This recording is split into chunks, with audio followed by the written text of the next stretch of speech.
Greetings indie warriors and welcome to I Dream of Indie. My name's Ole Gamer Joe and today we are reviewing the eagerly anticipated action-adventure RPG from developer Acid Nerve and publisher Devolver Digital. This is Death's Door. Acid Nerve is perhaps best known for their work on Titan Souls, but Death's Door is by far their most ambitious and, in my opinion, their best title to date. In Death's Door, you'll play as a crow who works for the Reaping Commission headquarters. In fact, all of the employees appear to be crows. Your job here is essentially to, well, reap souls. But when the soul that you were assigned is suddenly stolen, it's up to you to travel through various doors and try to retrieve it. This will set off an adventure of collecting various souls, actually, through a massive sprawling universe that manages to feel completely connected. The writing in Death's Door is outstanding across the board. There are moments of humor, grief, humility, and just about every other human emotion is littered across this compelling and engaging narrative. The characters you'll come across tend to be facing their own demons, and even some of the majestic bosses that you'll need to slay in many cases,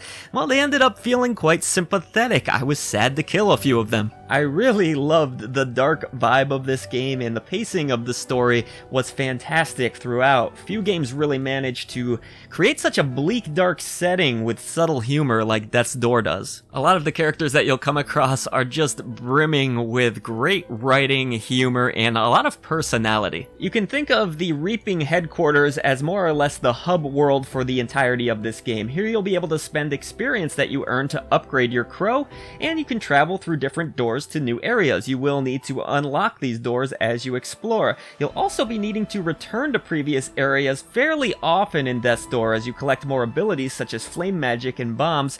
These will help you to unlock new paths. To my surprise, the first few hours of this game felt somewhat linear with set paths that are easy enough to follow, but around the 3.5-4 hour mark, the game really does open up and it encourages some degree of exploration. This can feel a little overwhelming at first because of the size and scope of this world, but I came to love the joy of discovery. Using my new magic and powers to solve simple puzzles and unlock new paths was, well, awesome. Combat in Death's Door is really fluid here, with a heavy reliance on sword swinging and dodge rolling. You have standard slashes, of course, with your sword, but you can also mix in some projectile attacks by using your bow and arrow or hurling bombs and flames at enemies. It is not the most robust combat system, but it always manages to feel satisfying thanks to some really sound mechanics and an abundance of enemies. The enemies in each area feel pretty unique from one another and will throw various types of patterns at you. Some enemies will require a delicate dance, while others will need to be stunned with magic, for example.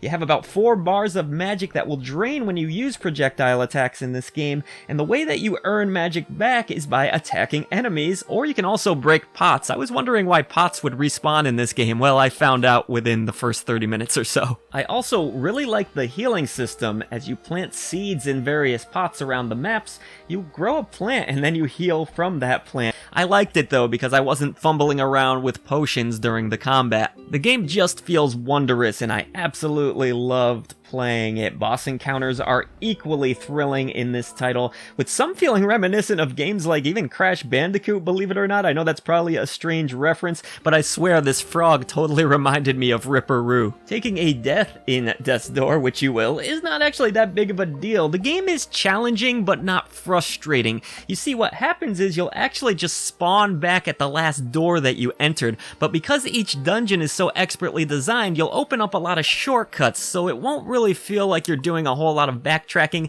and you won't feel overly punished for the sake of padding or anything like that. I feel like a lot of newer games do that, but no, Death's Door manages to prove that you can have a fun, challenging game without having to be overly frustrating. I can't stress just how impressed I was with the size of this game. As I crossed the 6-hour mark, I stood at just 30% completion. That left me completely stunned. The game is brimming with secrets, collectibles, paths to take, so you can expect a good 15+ hours here of gameplay if you're trying to get that 100%. Alright, I know this is a glowing review so far. I hate to be a downer, but there were a few things that I took at least a little bit of issue with in Death's Door. I will say that I could have done with a bit more weapon variety. I felt like hours in I was still using the same sword that I started with.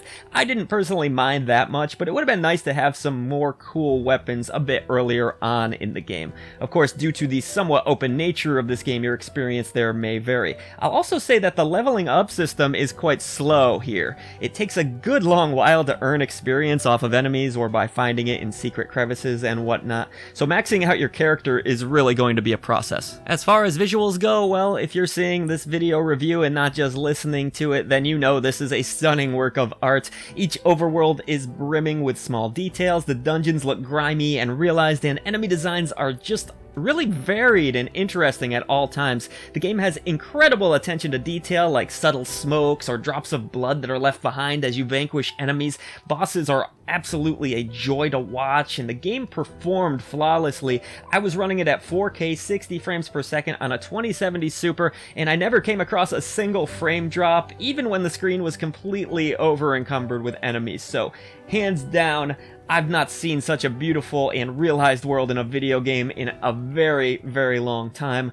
You can feel the rich history within each labyrinth, and the animations are so fluid that it brings the whole package together in a really wondrous way. This phenomenal visual presentation is made all the better by a stunning soundtrack. Melancholy piano melodies, playful guitars, and soothing strings make for one of the year's standout OSTs. There's so much emotion that can be felt within each track that you hear, and I can't wait to have the option, hopefully, to purchase this incredible collection of music that fits just perfectly with each area of the game that you come across. There's no voice acting in the game whatsoever, and I actually think that was the right choice. It just adds to the mystery and the allure of this title. The sound effects are all very satisfying, plenty of great slashing sounds and subtle effects there as well. It really does work incredibly with the visual presentation of the game.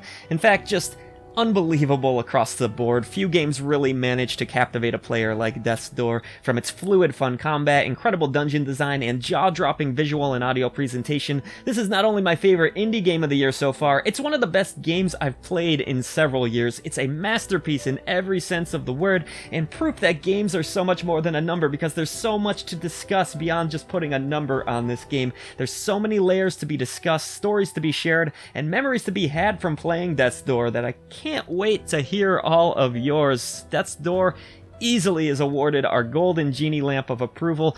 Do not miss this one.